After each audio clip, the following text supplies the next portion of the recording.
Thank you very much, Pete. It's good to be with you all here today. I'm really excited, kind of new to this community, but really appreciate the opportunity to jump on and share a little bit about myself, my business, my journey, and also how hopefully I can share a few thoughts and insights that will help you, take things to the next level in your business.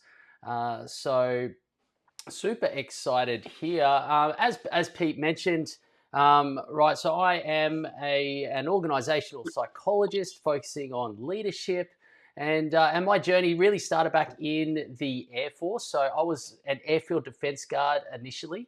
For those that don't don't know what that is, infantry skill set defending air bases. So any infantry in the room, yes, stinking agi, don't hold that against me.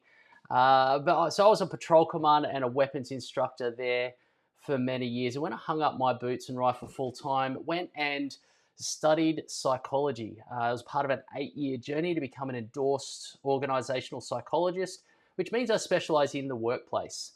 And I don't do a lot of mental health. I don't do clinical counseling and those sorts of things. I don't have a couch. I don't carry around a box of tissues.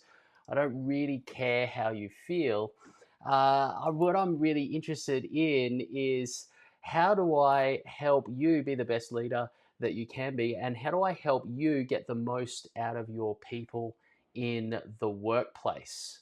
That's really what I am focusing on. So over the last 7 years, I've been working with businesses and business owners in this space and consulting into organizations of various different sizes, in the all the way up to the likes of Northrop Grumman and some of their executives in that space. And really, the whole time since I graduated from my studies, I've been in business. The first year after I graduated, got my ABN and kind of started that business journey. And that's had various iterations over the time. The current one, Lumion Consulting, our business, it's 3 years old. We do a lot of leadership development, a lot of leadership skills training and programs, a lot of executive coaching, one-on-one with business owners, one-on-one with executives in larger organizations, and a lot of team development, team building, high performance team programs, and that side of things. We also do consulting in organizational development and a bit of culture work in that space. And probably the one other arm to our business is psychometrics. And there's a number of business owners that credit me to saving them a lot of money by helping them hire the right person, which, as we all know, is super important in business. And so, our as I said, I'm only new to this community, but pretty, I guess, honoured to be able to have the triple chevron there: owner, operator, and employer. So our pool of contractors that we employ are exclusively veterans at this point in time, and so they come in and help with the coaching, the training, the facilitation, and support us doing some of the larger programs that we run with some of our larger clients. So this is a little bit about me, about our business. More than happy to talk about some of those things if you're interested at the end or offline. But today I thought I'd share a little bit about how do we bring the best out of our people. What's the shift that every business owner needs to make? And before we kind of dive in to that one, really keen to understand who here owns a business. I'm taking it for granted that we're all veterans here, but who here is a business owner? Give me a hands up. Yep, so seeing that around the room, which is awesome. Who here has team? Who is what have team in their business? Hands up. Okay, not so many people, and that's fine. Cool. So who here is operating by themselves at this point and doesn't have team yet? Okay, most of you. All right, awesome. So just so I know who's in the room. Hey, here today, the things that I want to talk about, there's a little bit of something for everybody, right? Whether you are a business owner or you're operating in another organizational business, whether you are operating by yourself, or if you've got a large team to operate, the concept here, the mindset shift, the skills and tools are really applicable when you're operating by yourself, just as much as if you're operating by a team. Okay, and so what do I want to the reality is that leadership and business are a bit of a roller coaster. There's up and downs, right? And we go all over the place, and it's a bit of a pressure cooker as well. We got pressure to deliver with our clients. We've got pressure from our suppliers. We've got pressure around the workload. The workload is massive, right? There's always more to do. We've got the economic pressures that are going out in the world at the moment, and and our clients are tightening their purse strings and not necessarily engaging us as much. We've also got the pressure to make this business thing work, right? Because, well, we've got to feed our family. This is the career that we've chosen, the path that we've chosen. We don't want to go off and do something else at this point in time. So we've got to be able to deal with the pressure. And when I talk to a lot of veterans in this space, particularly veteran owners, and I've worked with a number of them, they have this impression that, hey, we're veterans, we're in the military, we've been trained to handle pressure and to lead well in the most high pressure environment, being the battlefield. And many of us has done that at some capacity and done well. And so we expect ourselves to be able to handle the pressure of business, but it's a little bit different, right? In business, we don't have the support, the structure, the leadership of one of the largest organizations in the country to fall back on. In business, it's up for us. There's no QRF coming in to save us.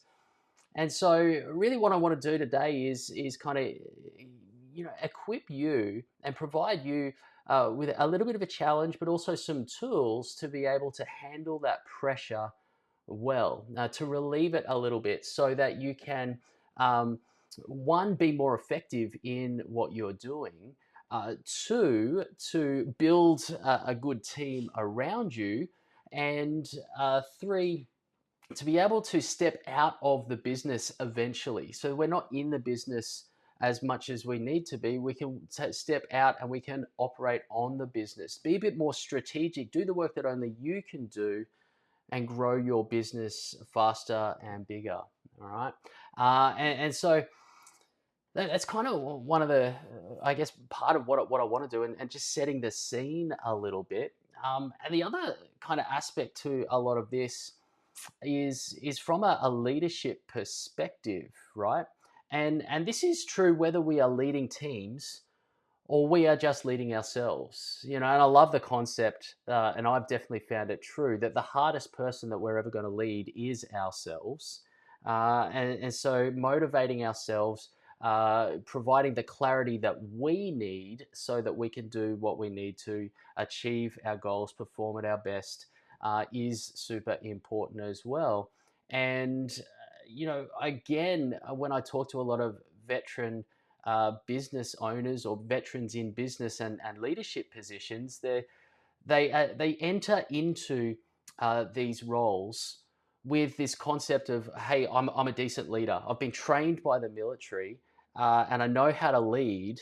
And so I'm going to come out here and I'm going to lead well in the business environment. And I don't know if you've been doing this long enough, or if you have been at it long enough, as I have. I've found leadership, both of myself and others, is a little bit different in the business world as it is from when I was in uniform. Let me tell you this particular story. This is my first leadership role outside the military.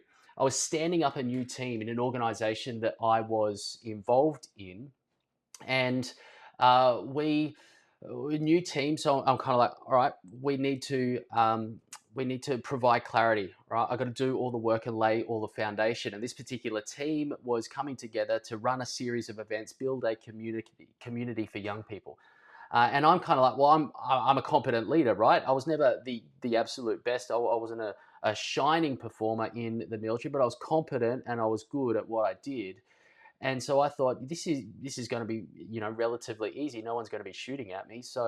Uh, so let's just get in and get it done. And so I provided all the clarity. I did everything that I thought was needed in terms of developing the mission. You're getting clear and compelling vision that I communicated readily.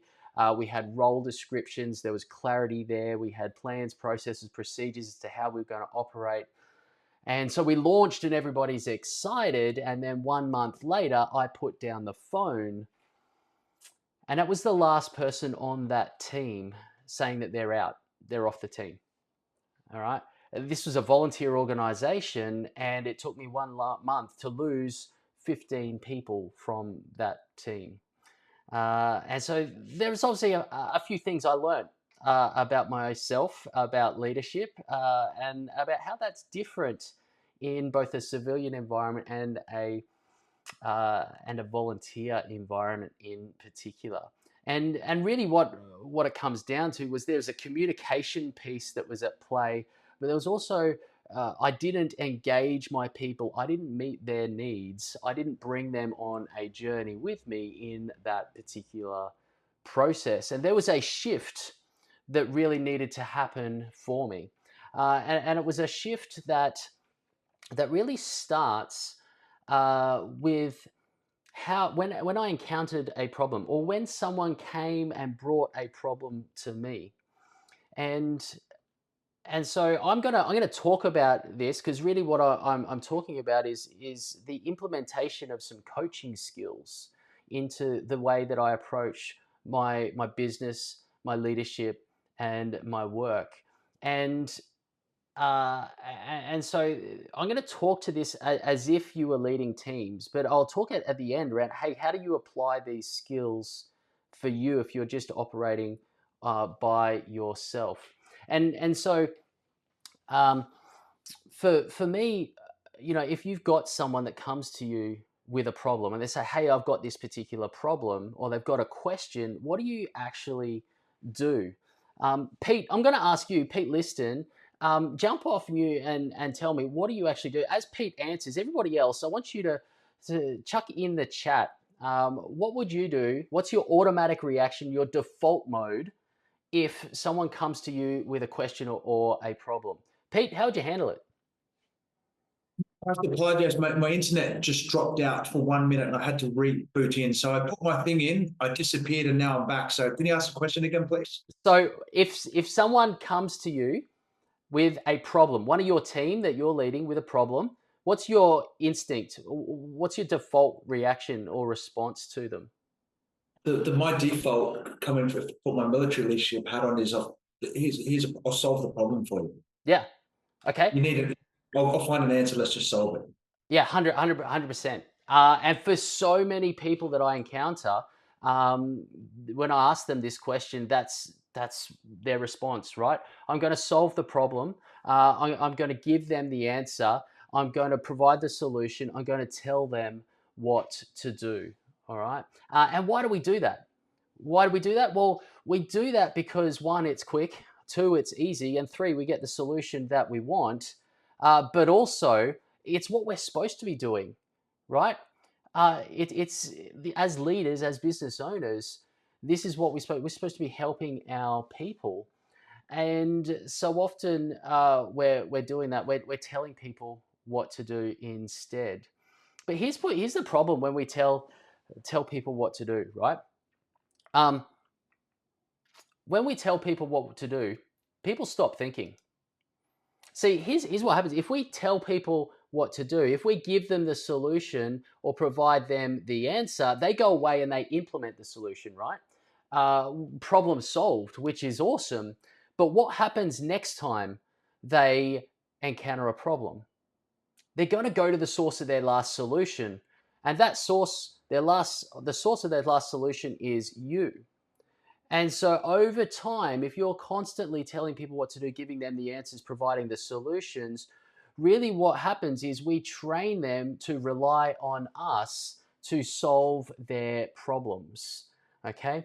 And this, as a result, we're really we're creating passive problem presenters. people who are simply not thinking, so they're passive, and they're presenting problems to us for them to solve, for us to solve, sorry. And really, that means that we become the bottleneck in the business. We become burnt out because we've got so much more pressure from them on top of everything else, and everything slows down, and our workload increases, and we've got to solve their problems as well. And eventually, we burn out and we break. And broken business owners either leave, they get rid of their business, or they close it down, or even worse, they stay, right, and cause more problems. Because just like a machine with a broken part, if you continue to use that machine, that part continues to get more and more damaged, and it starts to damage all the other parts around it.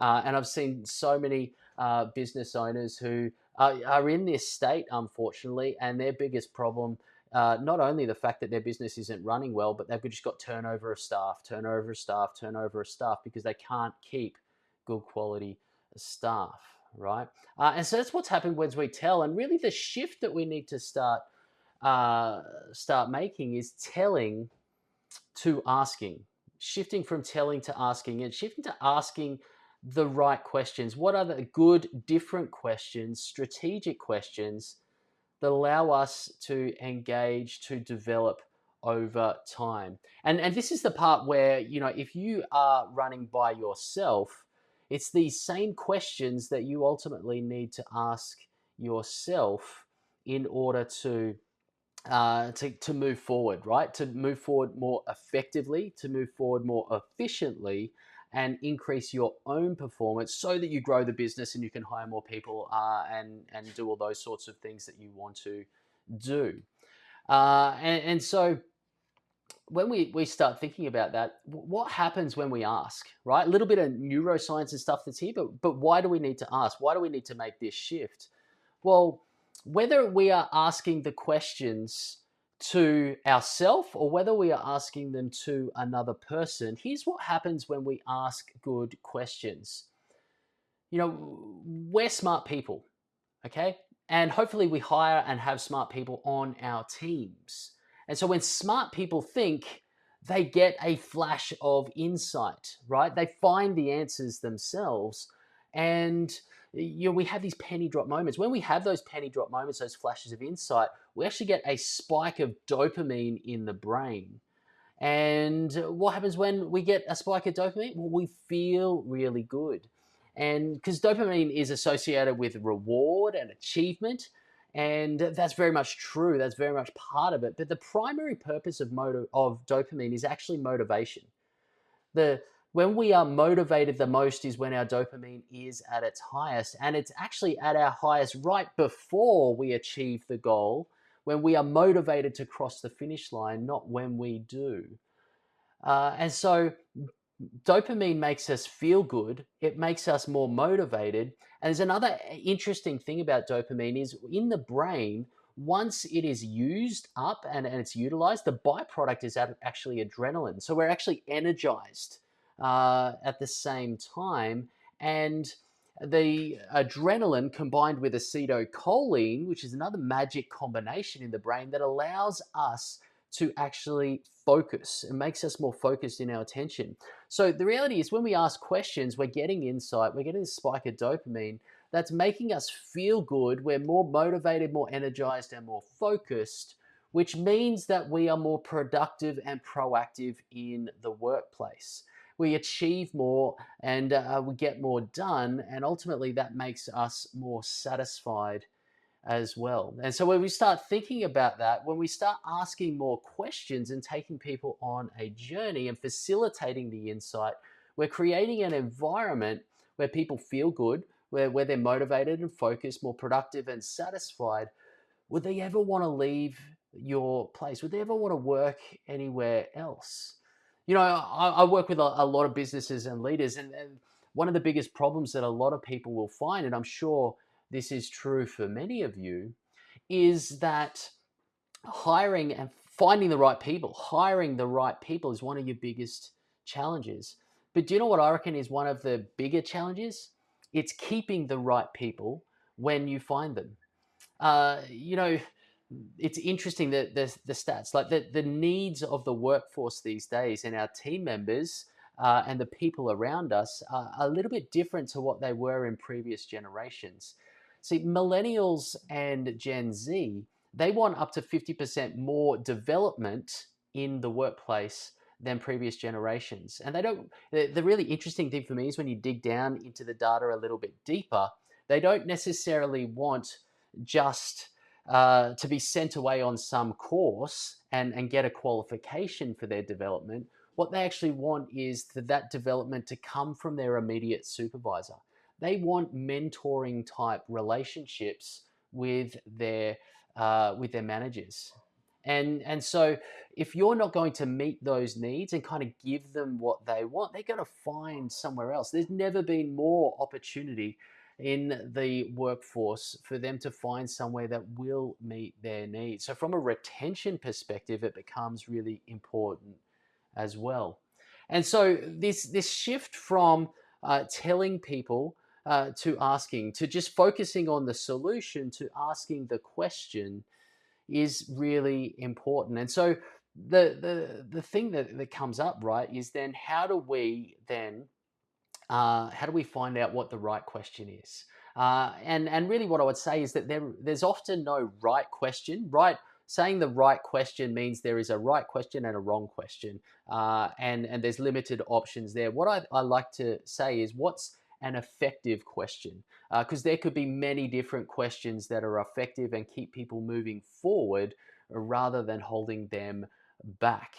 And so I'm going to share with you a bit of a framework. Some of you might have seen this before. I'll explain it, and then I'll talk about how do you best use that in your business, right?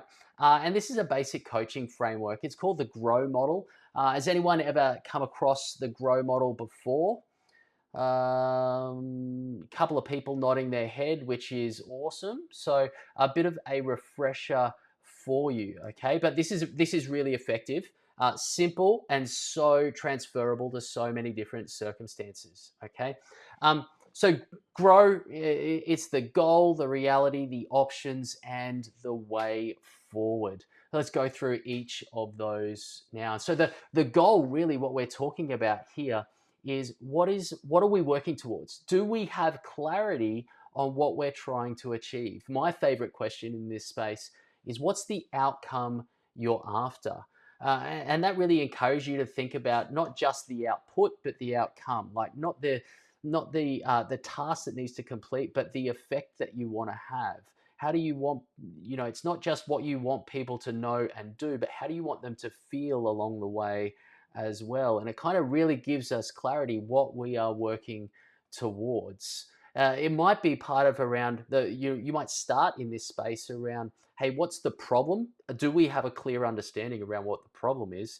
And once we understand that, then we can say, okay, the solution that we're after is, once we implement the solution, what do we want to see? Okay. The next one is that, what's the current reality? What's the current context you're operating within?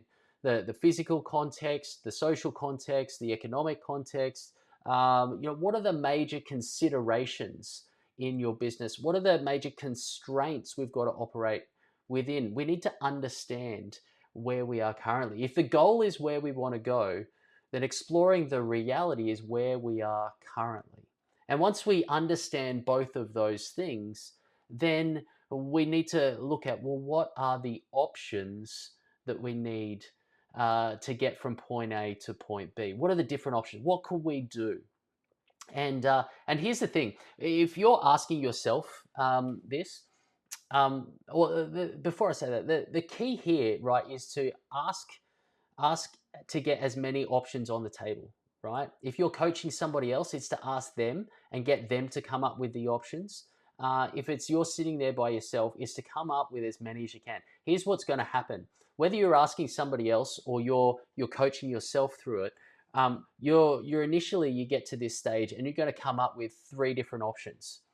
That's the easy thinking, right? Your role, if you're taking a coaching approach, is to really push yourself to do the hard thinking that you wouldn't do otherwise.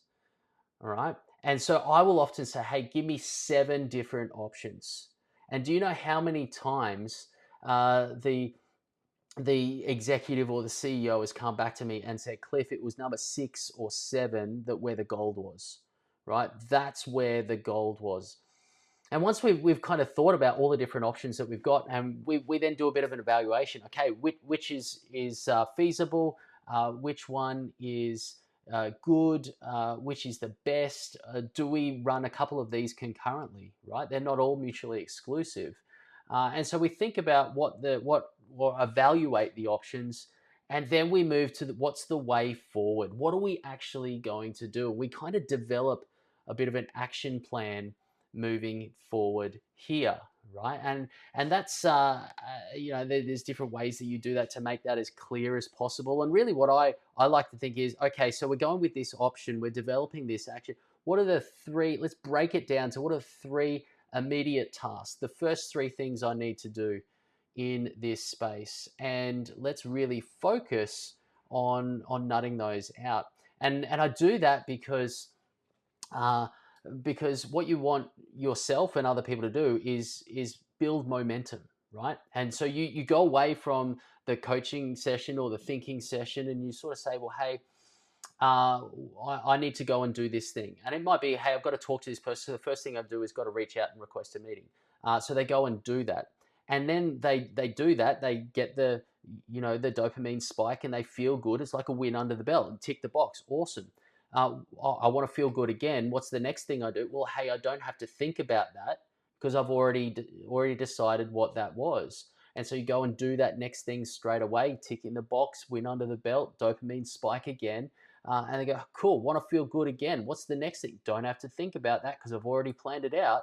And so you start building momentum. And then once you've got momentum, you can then figure it out as you go along. So look, that is a really quick kind of framework, a basic framework that you can use. And I'm big on impressing. I spend a lot of time equipping business leaders with coaching skills, and what I say is, don't try and be an executive coach. Don't try and do what I do and sit down with your team or some other person for an hour at a time and work through particular problems. Yes, you may have the opportunity to do that, and if you want to, awesome. But the biggest value that you will have in this space is to take coaching skills and apply them throughout your day as you do your day-to-day leadership, right? Over time. And so someone will come to you with a problem, and you'll go, and they'll go, or someone will say, it'll be a scenario like you'll just start coaching on the fly, right? And it'll be eventually, if you're taking them through that process and that model and asking questions all the time, here's what's going to happen. They're going to say, all right, I got a problem. I got to go see Cliff, right? So hold on. Before I see Cliff, Cliff's going to ask, what's the outcome that I'm after? And I know that because he always asks me that whenever I bring a problem to him. So can I answer that question? Okay, yes, I've got an answer to that question.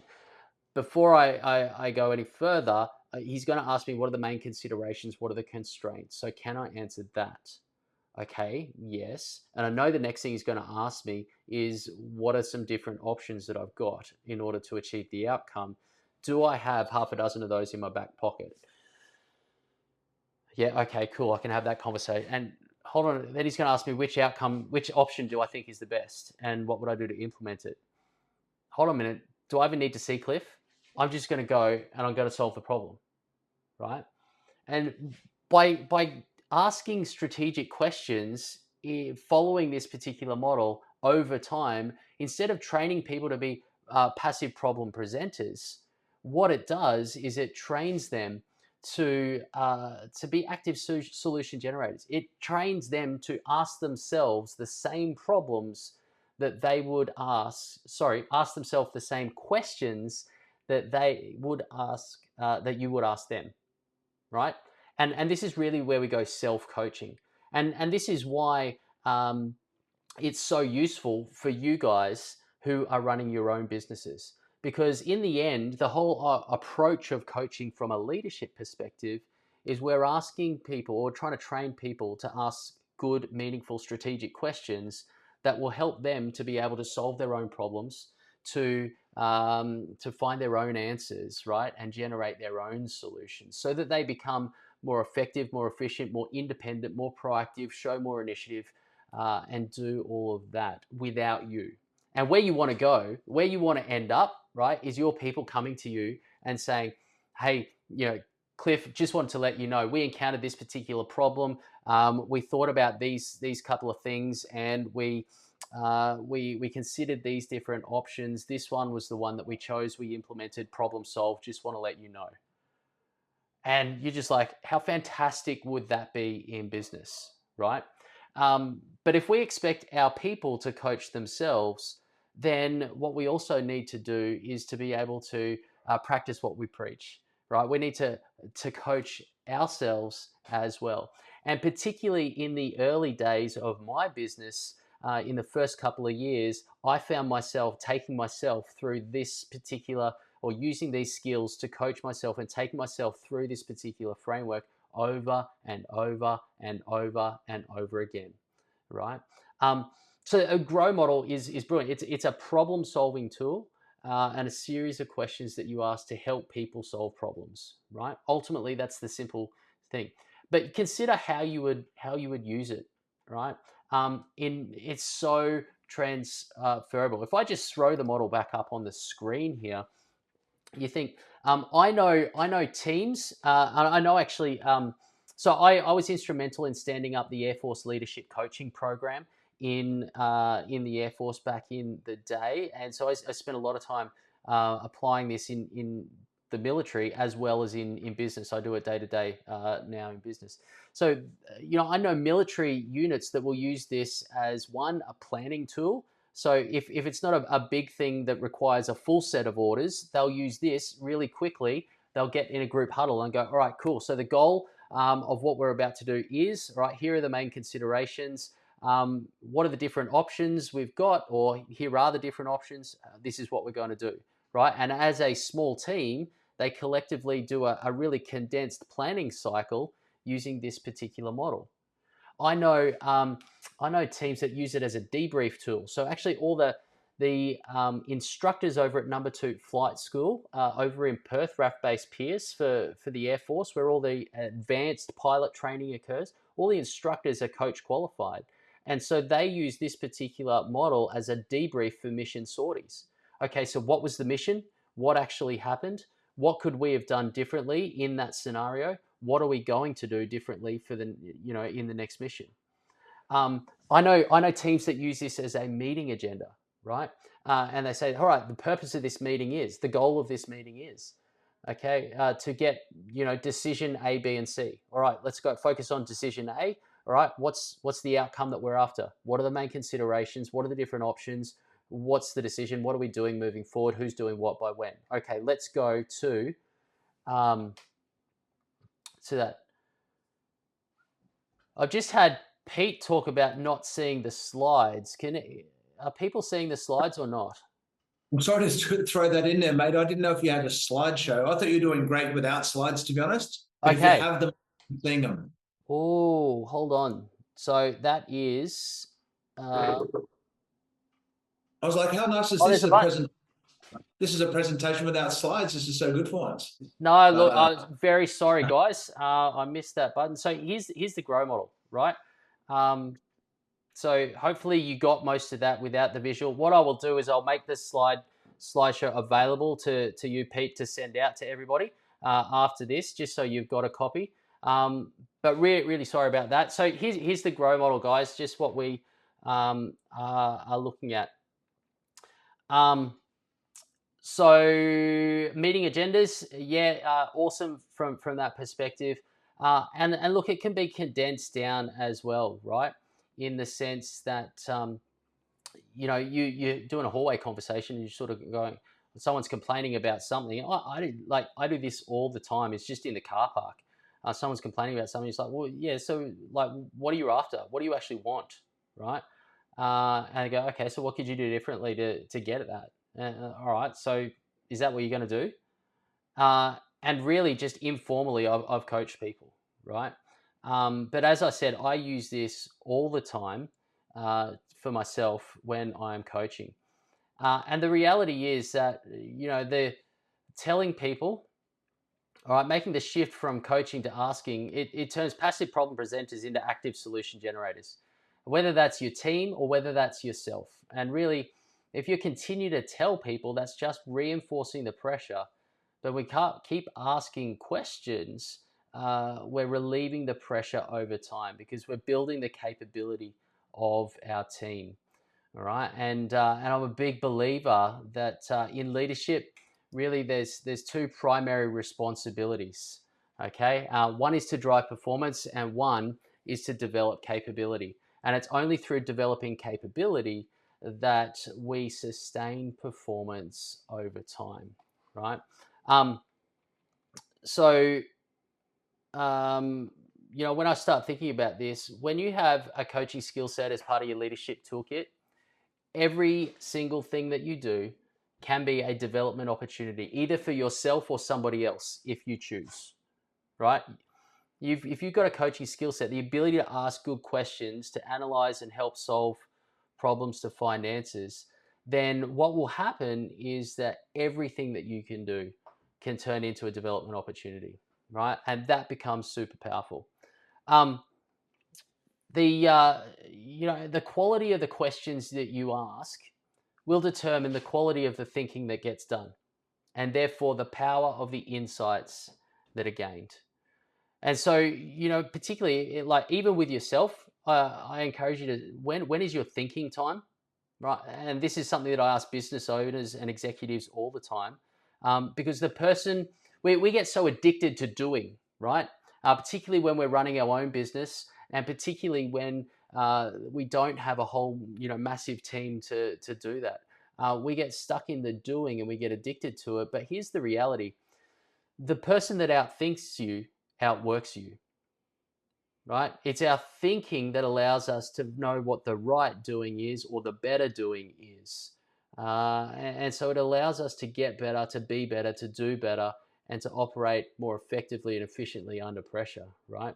So whether it's your people or whether it's yourself, the quality of the questions that you ask will determine the quality of the thinking that gets done, all right? So at this point, I've got a couple other things and thoughts to share, but I wanted to stop and just ask people: are there any questions there that people have? Are there any kind of scenarios where you go, "Hey, Cliff, that sounds cool. How would I apply it in this particular scenario?" I'll throw in something there. Like maybe it's an observation rather than a question, but Yeah, uh, like for me, like I did Duntroon and did officer time for quite a while, used to leading teams and things. However, in business, I guess my biggest thing is we are only equipped to the experiences and the expertise and that we've faced. yeah, So, for example, I've got a business of around 200 staff at the moment, and I'm starting to get into uncharted waters of doing things. I've never run businesses this big before. yeah, So every problem I'm solving, I'm trying to create the process to solve the problems yep, in a void of lack of experience.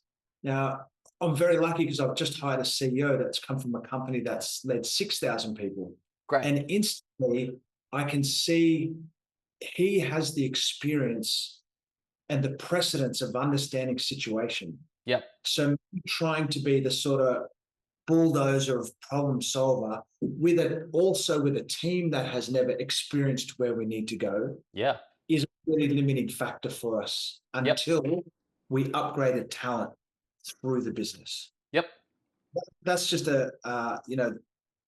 we've got to understand our own limitations through experience as well, and not just try and bulldozer the situation through. 100%. And we need to leverage the experience of others. At the same time, there are going to be scenarios where we just don't have the opportunity to do that, right?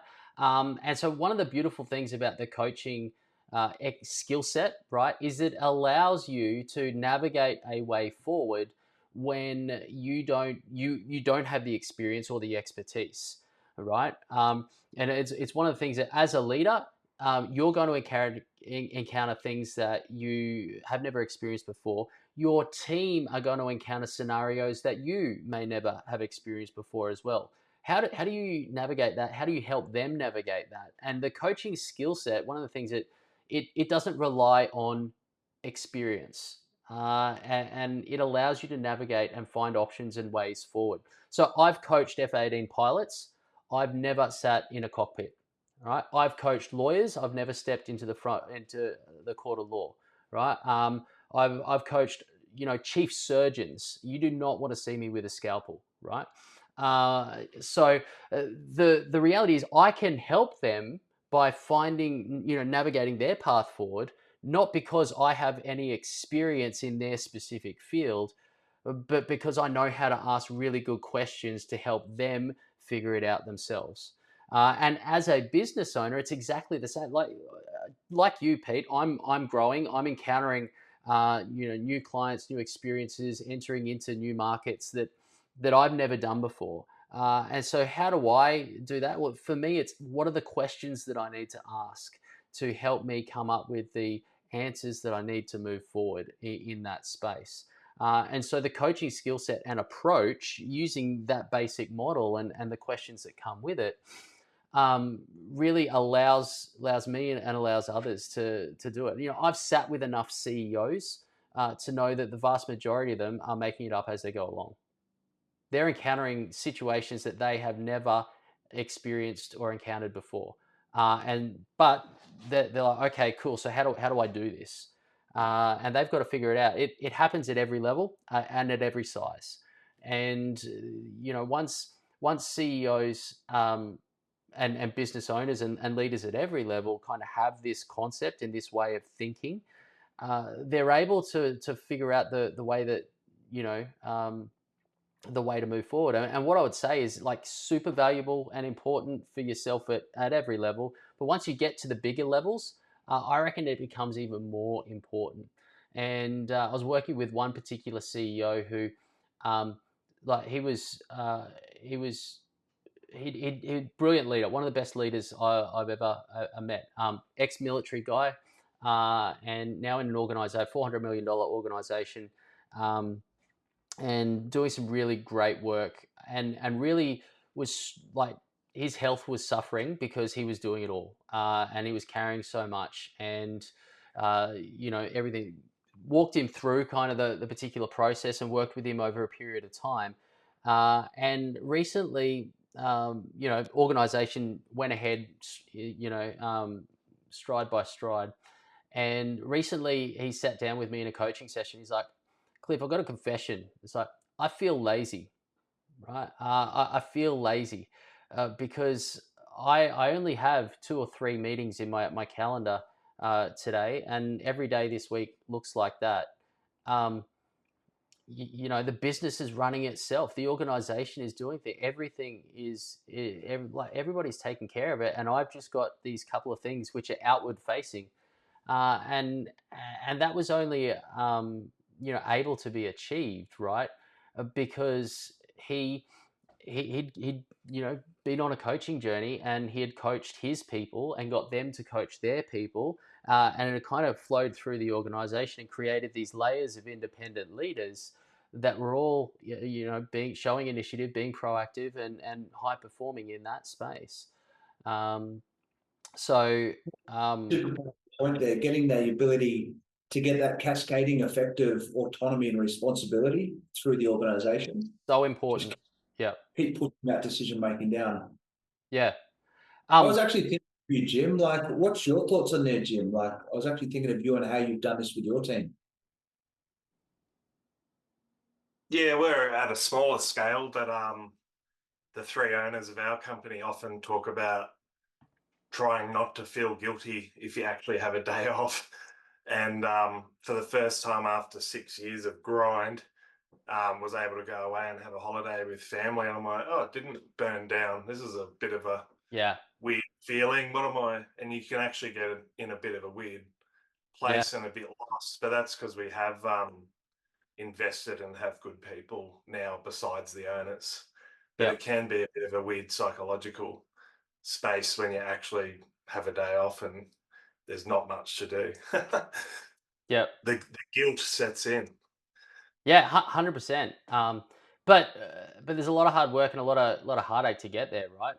So many business Yeah. owners that I speak to, they feel like they can't take a holiday because the business falls down if they don't, right? But you spend 12 months with them. One of the great things in this space, right, is yes, you start coaching them, but teaching them what coaching is too allows your team to actually engage in the process as well. Um, I mentioned that organization just recently, but also, um, um, yeah, in the Air Force, there was a particular story that I had around two tech sergeants that had a very junior workforce, and they kept coming to them with problems all the time, and uh, and and basically they did the coaching skills training, and they started responding to their junior workforce with questions all the time, and what ended up happening there was that the troops figured it out, and they go, "Hey, why are you not telling us the answers anymore? Why are you asking all these bloody questions?" And so they brought everybody in, and they said, "All right, you guys have noticed a change, and what the change is. We did this coaching training. This is what coaching is. This is what we're going to do for you, and so this is what we're trying to achieve." 6 weeks later, the entire atmosphere within that workshop had turned around. Not only were the performance metrics up, so the numbers that they were measured by had increased, but morale was up through the roof as well. And the biggest benefit for the sergeants was that they got their time back. They didn't have to work late and work on weekends because they were answering so many questions from all their people. All right. So, hey, whenever I'm doing sessions like this, I don't want the session to end here. I'm always kind of plant a few seeds with some ideas to challenge your thinking, but then also give you some resources to go away and start implementing those yourself. A couple of things here. You can just scan if you want to scan the QR code there. We'll send you out some resources. The first one, right, is a beginner's guide to coaching conversation. So it goes through the GROW model, but it's got a whole stack of questions there that you can take and kind of use and start coaching straight away. Whether that's yourself sitting down and coaching yourself, what are the questions to ask, or you've got a team. We'll give you a GROW model poster used as a bit of a visual cue. There's a bit of a paper here that I've written around why creating coaching leaders is the way of the future. The first chapter of my book, The Coaching Leader, is there as well. And what we'll also send is a 20% discount code if you want to purchase that particular book. And if you want to do that, the best place to do that is on cliffordmorgan.com. All right, it's available there. So I'll just chuck a couple of links in the chat there. So that's a couple of my website, my business website, my LinkedIn as there. So yeah, if you missed the QR code, as I said, I'm going to send the slide deck out to Pete to send to everybody that registered. So feel free to access those if you need. But that's my time done. I want to hand back to you, Pete. Thank you, everybody, for listening to me. Sorry these slides weren't up for the entire presentation. All good, man. But yeah, thank you. Look, for me, if anyone wants to jump in, please do. But for me, selfishly, this is a really good time. I've been going through some real big organizational flux in our business, and almost a self-reflection of the leadership style and the skills that I have from that military career aren't exactly transposing in the way that I thought they naturally would in business. So the self-development and the professional development journey needs to continue for me as I develop. Anyone else just want to throw in any thoughts just before I wrap? So good. It's like that question at the end of the class.